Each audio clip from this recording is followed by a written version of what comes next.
નમસ્કાર વિદ્યાર્થી મિત્રો, આપણે આપણા અગાઉના લેક્ચરમાં સ્વાધ્યાય 7 સુધી કમ્પ્લીટ કર્યું હતું. 8મું સ્વાધ્યાય તમને હોમવર્ક માટે આપ્યું હતું. આશા રાખું છું કે તમને હોમવર્કમાં એ સ્વાધ્યાય ફાવી ગયું છે. 8મા નંબરનો પ્રશ્ન. 9મા નંબરનો પ્રશ્ન આપણને આપ્યો છે ઉષ્માક્ષેપક અને ઉષ્મા શોષક પ્રક્રિયાઓ એટલે શું? ઉદાહરણો આપો. એટલે કે ઉષ્મા ક્ષેપક પ્રક્રિયા એટલે કે જે પ્રક્રિયા દરમિયાન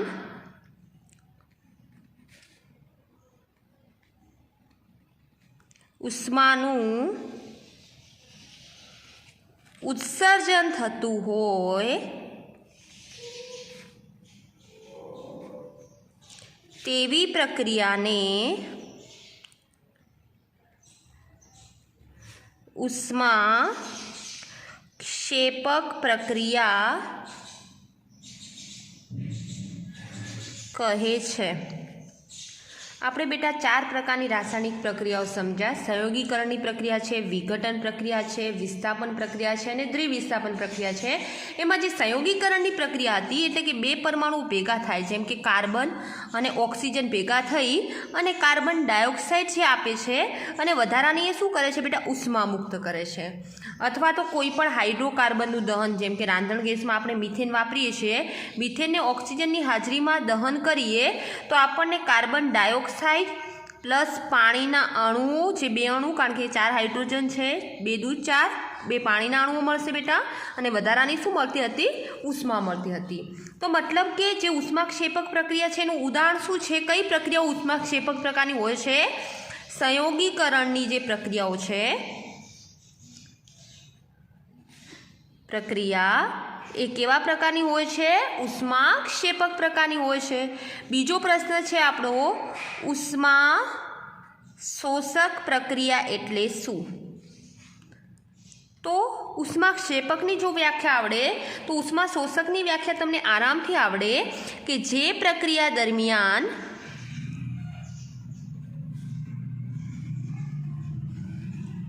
ઉષ્માનું ઉત્સર્જન થતું હોય તેવી પ્રક્રિયાને ઉષ્માનું ઉત્સર્જન નહીં, સોરી બેટા, ઉષ્માનું શોષણ થતું હોય, હા, શોષણ થતું હોય તેવી પ્રક્રિયાને ઉષ્મા શોષક પ્રક્રિયા કહે છે.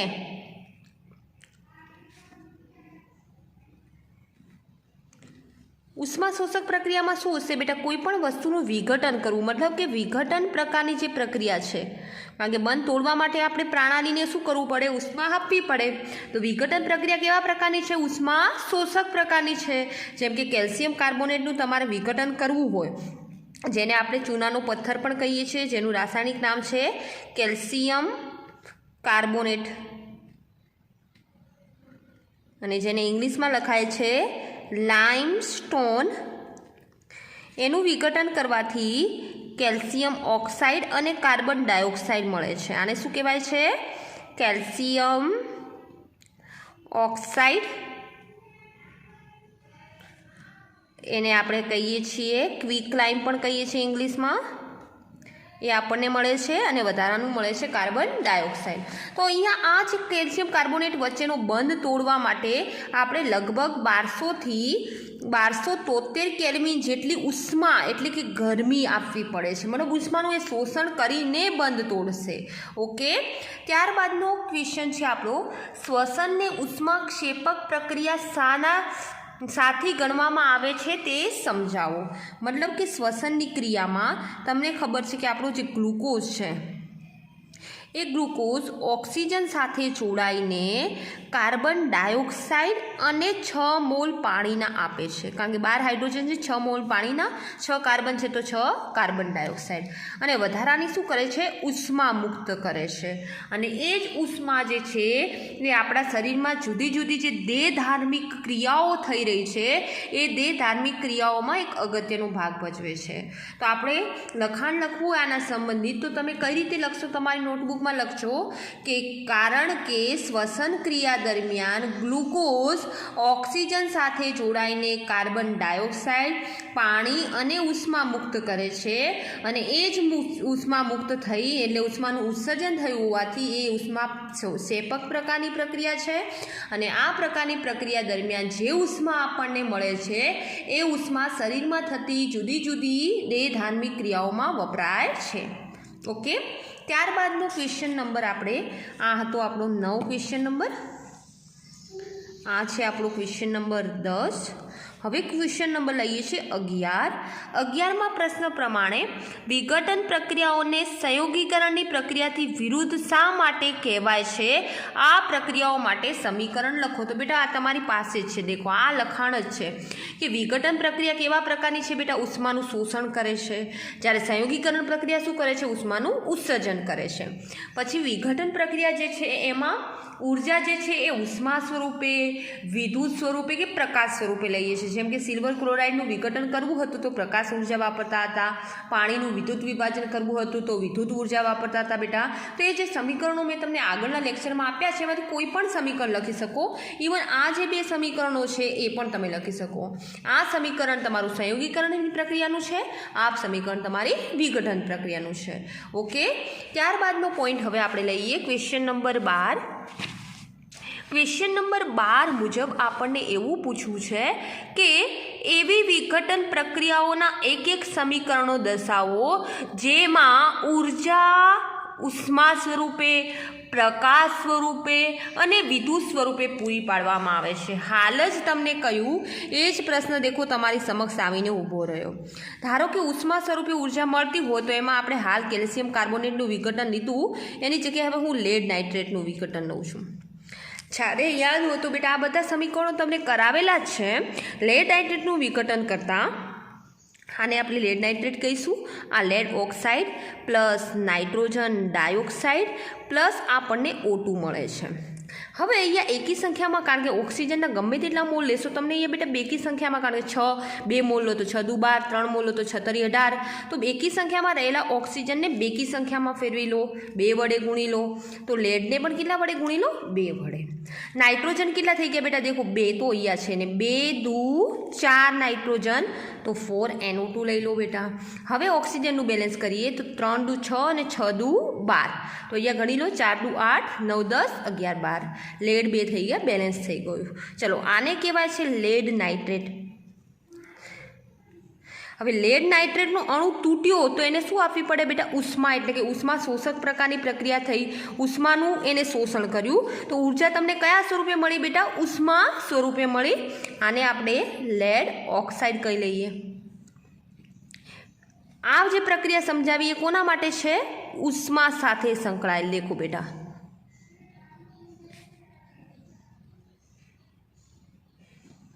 તેવી જ પ્રક્રિયા આપણે વિદ્યુત સાથે સંકળાયેલ લઈએ તો પાણીનું વિદ્યુત વિભાજન કરતા હતા બેટા. યાદ કરો, પાણી એટલે H2O થયું બેટા. એમાં શું થતું હતું? એનોડ ઉપર, હવે આખી પ્રક્રિયા નથી સમજાવતી, 2O-2 પોતાના 4 ઇલેક્ટ્રોન, એક O-2 2 ઇલેક્ટ્રોન ગુમાવે, 2O-2 કેટલા? 4 ઇલેક્ટ્રોન ગુમાવીને O2 આપતા હતા. એ સમયે કેથોડ પર પાણીમાં રહેલા 4H પ્લસ 4 ઇલેક્ટ્રોન ગ્રહણ કરીને 2H2 આપતા હતા, હાઇડ્રોજન વાયુ આપતા હતા. તો પાણીનું વિદ્યુત વિભાજન કરવાથી આપણને એનોડ પર O2 અને કેથોડ પર શું મળતું હતું બેટા? H2 મળતું હતું. 4 ઇલેક્ટ્રોન સામસામે હોવાથી સરવાળો કરતાં દૂર થઈ જશે. અહીંયા વધતું હતું 2O-2 પ્લસ 4H પ્લસ, વચ્ચે પ્રક્રિયા થઈને આ નિપજ મળતી હતી. આશા રાખું છું આ એ પોઈન્ટ તમને સમજાયો છે. અને આ જે હતું એ વિદ્યુત સાથે સંકળાયેલી ઉર્જા હતી. ત્રીજો પ્રશ્ન છે આપણને ઉષ્મા સાથે સંકળાયેલી ઉર્જા લેવાની છે. તો AgCl પ્રકાશ સાથે સંકળાયેલી ઉર્જા, AgClને તમે સૂર્યપ્રકાશની હાજરીમાં રાખતા હતા તો એમાંથી એજી અને સીએલ કથ્થઈ રંગના એજી અને સીએલ2 તમારા છૂટા પડતા હતા અથવા તો સીએલ2 પીળા રંગનો નીકળતો હોય તેવો તમને આભાસ થશે. તેવી જ રીતે એજીસીએલની જગ્યાએ તમે એજીબીઆર પણ લઈ શકો છો. ઓકે બેટા, તો આ પોઈન્ટ આપણે આગળ સમજેલા છે. એટલે 3 ઉદાહરણ લીધા, એક પ્રકાશ સાથે, એક વિદ્યુત સાથે અને ત્રીજું છે ઉષ્મા સાથે. ચલો એના પછીનું ક્વેશ્ચન જોઈએ. વિસ્થાપન પ્રક્રિયા અને દ્વિવિસ્થાપન પ્રક્રિયા વચ્ચે તફાવત શું છે અને આ પ્રક્રિયા વચ્ચેનું આ પ્રક્રિયાઓના સમીકરણો લખો. ક્વેશ્ચન નંબર આપણું છે 13. તો વિસ્થાપન પ્રક્રિયા અને દ્વિવિસ્થાપન પ્રક્રિયા વચ્ચેનો શું તફાવત છે? તો એને તફાવત સ્વરૂપે જ લખીએ આપણે. વિસ્થાપન અને વિસ્થાપન અને અહીંયા દ્વિવિસ્થાપન. વિસ્થાપન પ્રક્રિયાનું મિનિંગ શું થાય કે જે રાસાયણિક પ્રક્રિયા દરમિયાન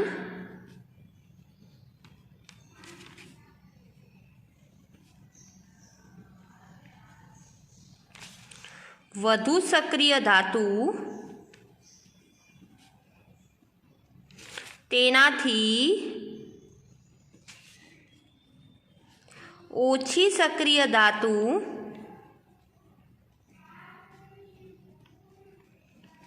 ને તેના દ્રાવણમાંથી વિસ્થાપિત કરે તેને આપણે વિસ્થાપન પ્રક્રિયા કહેતા હતા. જ્યારે દ્વિવિસ્થાપન શું હતી કે જે રાસાયણિક પ્રક્રિયા દરમિયાન પ્રક્રિયકો અને નિપજો વચ્ચે આયનોની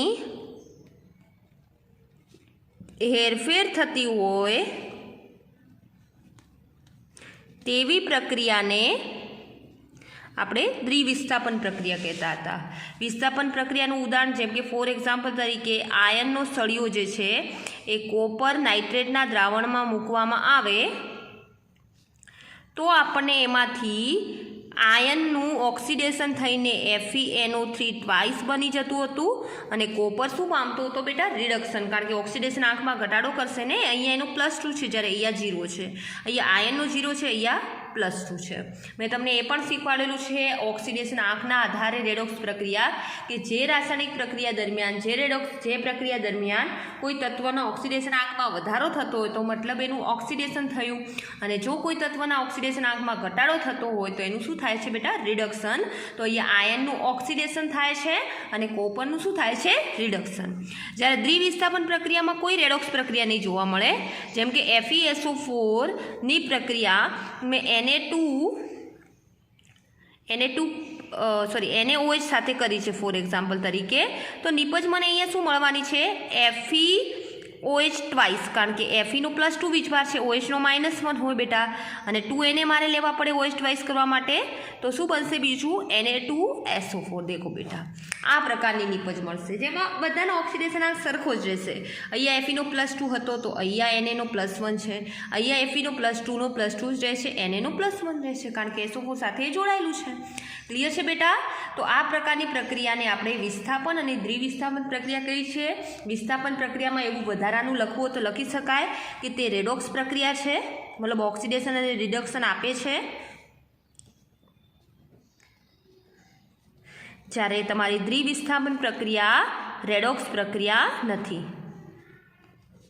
આ વધારાનું લખવું તો લખાય બેટા, ઓપ્શનલ છે, લખવું તો લખી શકો છો. ચલો એના પછીનો ક્વેશ્ચન 14 જોઈ લઈએ આપણે. ક્વેશ્ચન 14 મુજબ આપણને કહ્યું છે સિલ્વરના શુદ્ધિકરણમાં કોપર ધાતુ દ્વારા સિલ્વર નાઇટ્રેટના દ્રાવણમાંથી સિલ્વર પ્રાપ્તિ વિસ્થાપન પ્રક્રિયા મારફતે થાય છે. સમાવિષ્ટ પ્રક્રિયા લખો. સાવ ઇઝી બેટા. સિલ્વર કેવી છે? ઓછી સક્રિય ધાતુ છે. હવે જો સિલ્વર નાઇટ્રેટના દ્રાવણમાં હું ફોર એક્ઝામ્પલ તરીકે કોપરનો સળિયો નાખું તો શું થવાનું છે બેટા? કોપર વધુ સક્રિય છે. કોપર શું કરશે? તેનાથી ઓછી સક્રિય ધાતુને તેના ક્ષારના દ્રાવણમાંથી મુક્ત કરશે, એટલે કે CuNO3 બનાવી દેશે. અને પ્લસ શું આપવાનું છે બેટા? Ag આપી દેશે, સિલ્વર આપી દેવાનું છે. ક્લિયર છે આ પોઈન્ટ? આશા રાખું છું કે આ પોઈન્ટ તમને સમજાઈ ગયો હશે. ઓકે, કારણ કે આ ઓછી સક્રિય છે, આ વધુ સક્રિય છે. આનું દેખો 0માંથી +1 બનવું મતલબ કોપરનું ઓક્સિડેશન થયું બેટા, એ પણ સમજાવી દઉં. અને Agનું +1માંથી મુક્ત મળી એટલે 0 થઈ, એટલે આનું શું થઈ ગયું બેટા? ઘટાડો થયો એટલે રિડક્શન થયું. ત્યારબાદ ચલો 15 નંબરનો પ્રશ્ન લઈએ બેટા. હવે આપણે 15 નંબરના પ્રશ્ન મુજબ એવું આપણને કહ્યું છે કે તમે અવક્ષેપણ પ્રક્રિયાનો અર્થ શું કરો છો? ઉદાહરણ આપીને સમજાવો. અવક્ષેપણ પ્રક્રિયા એટલે કે જે પ્રક્રિયા દરમિયાન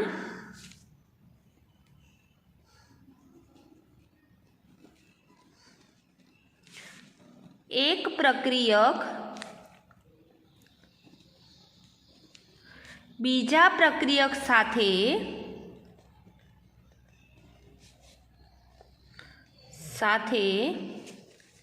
પ્રક્રિયા કરીને અદ્રાવ્ય અવક્ષેપ આપે તેવી પ્રક્રિયાને અવક્ષેપણ પ્રક્રિયા કહે છે. અવક્ષેપ એટલે બેટા શું? પહેલાં તો એ સમજો. પાણીમાં ધારો કે મેં પાણીના અંદર AgNO3 નાખ્યું, સિલ્વર નાઇટ્રેટ પાણીના અંદર નાખ્યું એટલે એને એક્વાસ કહેવાય બેટા, જલયુક્ત જેને કહીએ છીએ. અને એમાં હું પોટેશિયમ આયોડાઇડનું પણ જલયુક્ત દ્રાવણ આ બંનેને મિશ્ર કરું તો એમની દ્વિવિસ્થાપન પ્રક્રિયા થઈને શું બનશે બેટા? AgI. આનો ઋણાયન અહીંયા આવી જશે અને પોટેશિયમ નાઇટ્રેટ બનશે. હવે આ AgI પાણીમાં કેવો છે? અદ્રાવ્ય છે બેટા, કારણ કે તમે બે પાણીમાં જ બનાવેલા દ્રાવણ લીધા છે ને બેટા. પાણીમાં કેવો છે? અદ્રાવ્ય, મતલબ દ્રાવ્ય થતો નથી. અને દ્રાવ્ય ના થાય તો એ કયા સ્વરૂપે પડ્યો રહે બેટા? અવક્ષેપ સ્વરૂપે, એ મુક્ત સ્વરૂપે પડ્યો હશે, પાણીમાં તળિયે બેસી જશે. અને આ ઘટનાને આપણે શું કહીએ છીએ? કોઈ પણ દ્રાવ્ય પદાર્થ અથવા અદ્રાવ્ય પદાર્થ જે પાણીમાં ઓગાળો છો અને ઓગળે નહીં, મતલબ સંપૂર્ણપણે દ્રાવ્ય ના થતું હોય અને નીચે બેસી જતું હોય તળિયે, તો એને આપણે અવક્ષેપ કહીએ છીએ. એના પછીનો 16મા નંબરનો પ્રશ્ન લઈએ આપણે બેટા. ઓક્સિજનનું ઉમેરવું અથવા દૂર થવું તેના આધારે નીચેના પદોને દરેકના 2 ઉદાહરણ સહિત સમજાવો. મતલબ ઓક્સિડેશન અને રિડક્શન સાવ ઇઝી છે બેટા.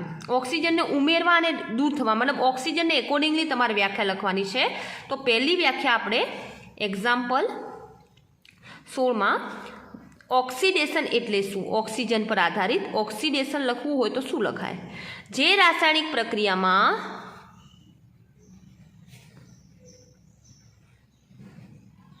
ઓક્સિજન ઉમેરાય,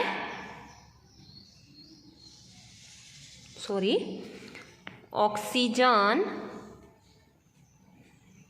ઉમેરાય તેવી પ્રક્રિયાને ઓક્સિડેશન પ્રક્રિયા કહે છે.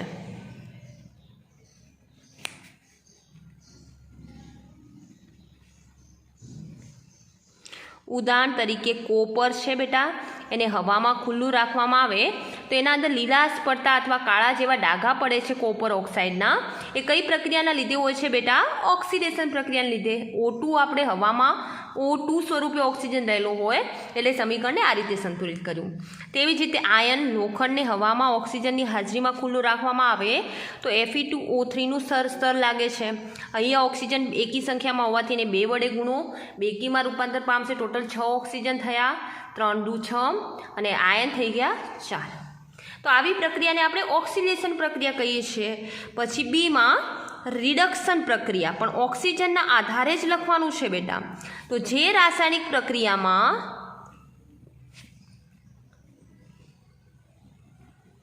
ઓક્સિજન દૂર થાય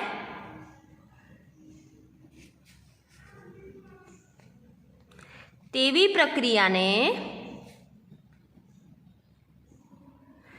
રિડક્શન પ્રક્રિયા કહે છે. ફોર એક્ઝામ્પલ તરીકે આપણે લઈએ પાણી છે. પાણીનું વિદ્યુત વિભાજન કરવામાં આવે તો પાણીમાંથી શું બનતા હતા બેટા? વિદ્યુત ઉર્જા પસાર કરતા H2 અને O2 બનતા હતા બેટા. 2 વડે ગુણી લો તો અહીંયા 2 દુ 4 હાઇડ્રોજન. ઓકે, તો દેખો અહીંયા બેટા ઓક્સિજન દૂર થયો તો એને આપણે કયા પ્રકારની પ્રક્રિયા કહીએ છીએ? રિડક્શન પ્રક્રિયા. તેવી જ રીતે ફોર એક્ઝામ્પલ તરીકે એક બીજું ઉદાહરણ લઈએ. સોડિયમ ઓક્સાઇડ છે. સોડિયમ ઓક્સાઇડમાંથી મેં ઓક્સિજન O2 સ્વરૂપે દૂર કર્યો. O2 કરવા માટે 2 લેવા પડશે તો કેટલા સોડિયમ છૂટા પડશે બેટા? 4 સોડિયમ. તો આ પ્રકારની પ્રક્રિયામાં દેખો બેટા સોડિયમમાંથી ઓક્સિજન દૂર થયો. અહીંયા દેખો સોડિયમનો ઓક્સિડેશન આંક પ્લસ હતો, 1 હતો, પણ અહીંયા તો 0 થયો. ઓક્સિડેશન આંકના આધારે વ્યાખ્યા દેખો તમે, ઘટાડો થયો અને ઘટાડો થાય તો રિડક્શન હોય બેટા. પાકું આશા રાખું છું કે તમને આ પોઈન્ટ ખબર પડી ગઈ હશે. એના પછીનો ક્વેશ્ચન નંબર 18 જોઈએ આપણે. 17 જોઈએ. એક ચળકતા કથ્થાઈ રંગના તત્વ X ને હવામાં ગરમ કરતા કાળા રંગનું બને છે તો તત્વ X તેમજ બનતા કાળા રંગના સંયોજનનું નામ આપો બેટા. આ રહ્યું તમારું એ. X એટલે કોણ છે બેટા? કોપર. કોપરને હવામાં સળગાવો છો. 18માનો જવાબ આ જ છે બેટા. તો ઓક્સિજન સાથે સળગીને કયા રંગનો પદાર્થ આપે છે બેટા? કાળા રંગનો પદાર્થ આપે છે. અને આ કાળા રંગનો પદાર્થ કોણ છે? Copper oxide. અને તેનું સમીકરણ લખો એવું પણ કહ્યું છે તો તમે સમીકરણે લખી શકો છો, પણ તમને એવું પૂછ્યું છે કે કાળા રંગનો જે પદાર્થ બને છે એનું નામ બોલો. તો નામ શું છે બેટા? કોપર ઓક્સાઇડ છે. ત્યારબાદ ચલો 18મા નંબરનો પ્રશ્ન લઈએ. લોખંડની વસ્તુઓ પર આપણે રંગ શા માટે લગાવીએ છીએ? 18મા નંબરનો પ્રશ્ન. તો લોખંડની વસ્તુઓ પર રંગ શા માટે લગાવીએ છીએ? કારણ કે લોખંડ સક્રિય ધાતુ હોવાથી જો તેને હવામાં લાંબો સમય રાખી મૂકવામાં આવે તો તેમાં કથ્થાઈ રંગનો કાટ લાગે છે જેને ક્ષારણ કહેવાય છે. આપણે બેટા ક્ષારણ વિશે ભણી ગયા ને, અને ક્ષારણ વિશે ડીપમાં આપણે ત્રીજા પ્રકરણમાં ભણીશું, એટલે એની ચિંતા ન કરો. ડીપમાં એના વિશે નથી ભણ્યા, નોર્મલ એના વિશે આપણે સ્ટડી કરી છે. તો એને આપણે ક્ષારણ કહીએ છીએ. જે લોખંડની સપાટી ઉપર કથ્થાઈ રંગનો ડાઘો પડે છે, કોપરની સપાટી ઉપર કાળાશ પડતા લીલા રંગનો ડાઘો પડે છે, એ ઘટનાને આપણે ક્ષારણ કહીએ. હવે એ ક્ષારણને અટકાવવા માટે આપણે તેની સપાટી ઉપર રંગ લગાવીએ છીએ. તેથી જો તેની સપાટી પર રંગ લગાડી દેવામાં આવે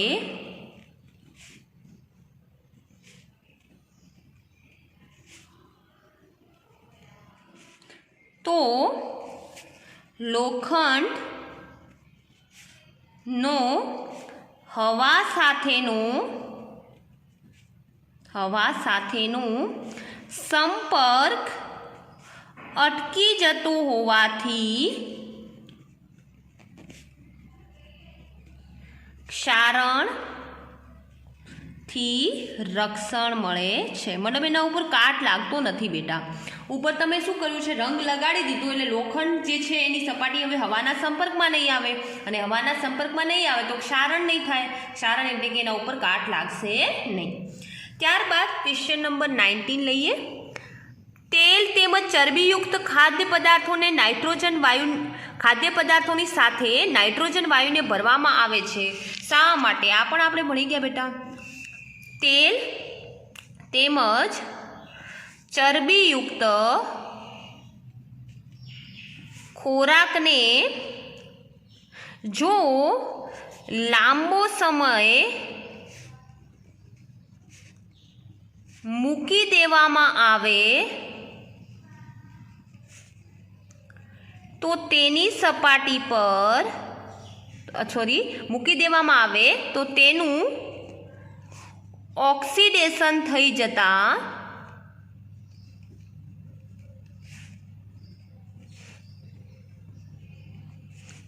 તેનો સ્વાદ અને સુગંધ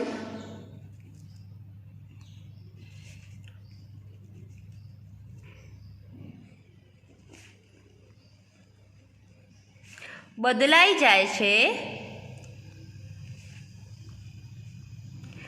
તેથી તેનું ઓક્સિડેશન અટકાવવા એન્ટીઓક્સિડન્ટ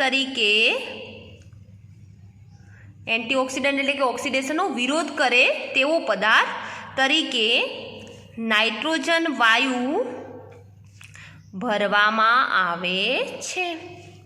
સાવ ઇઝી પોઈન્ટ હતો બેટા। મતલબ કે કોઈ પણ વસ્તુને અટકાવવું છે તો એનો ઓક્સિડેશનનો વિરોધ કરે એવો પદાર્થ ઉમેરવાનો હોય। અને અહીંયા આપણે જે ફૂડ પેકેટ લાવીએ છીએ, ચિપ્સ લાવીએ છીએ, એમાં આપણું જે ઓક્સિડેશન એનું થતું અટકાવવા માટે તેલનું આપણે એન્ટીઓક્સિડન્ટ તરીકે આપણે શું ભરીએ છીએ બેટા? ચિપ્સના પેકેટમાં નાઇટ્રોજન વાયુ ભરીએ છીએ। ત્યારબાદ ક્વેશ્ચન નંબર 20 જે ઓલરેડી હાલ ભણાયો એ જ છે બેટા, ક્ષારણ એટલે કે લોખંડની સપાટી, ધાતુની સપાટી, હવાના, ઓક્સિજનના કે પછી આપણા પાણી છે, એસિડ છે, આલ્કલી છે એટલે કે બેઝ છે, એના સંપર્કમાં આવવાથી કાટ લાગવાની ક્રિયાને ક્ષારણ કહેવાય છે। ખોરાપણું એટલે કે ચરબીયુક્ત જે આપણો પદાર્થ છે એને હવામાં ખુલ્લો રાખવાથી અથવા તો હવામાં રહેલા ઓક્સિજન સાથે સંપર્કમાં આવીને ઓક્સિડેશન થવાની જે ઘટના છે એને આપણે શું કહીએ છીએ? ખોરાપણાની ઘટના કહેવામાં આવે છે। તો એ ચેપ્ટર આપણું વાતે ગાતે પૂરું થઈ ગયું છે। આશા રાખું છું કે ચેપ્ટરમાં તમને હવે કોઈ પણ પ્રકારનો ડાઉટ રહ્યો હશે નહીં।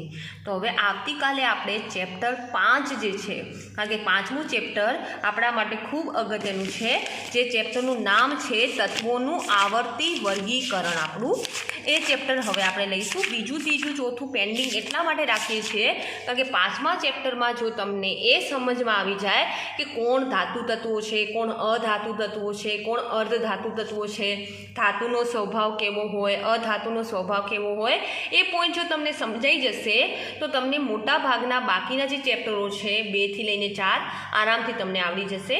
તો અહીંયા આપણે લેક્ચર હવે પૂર્ણ કરી રહ્યા છીએ। હસ્તુ।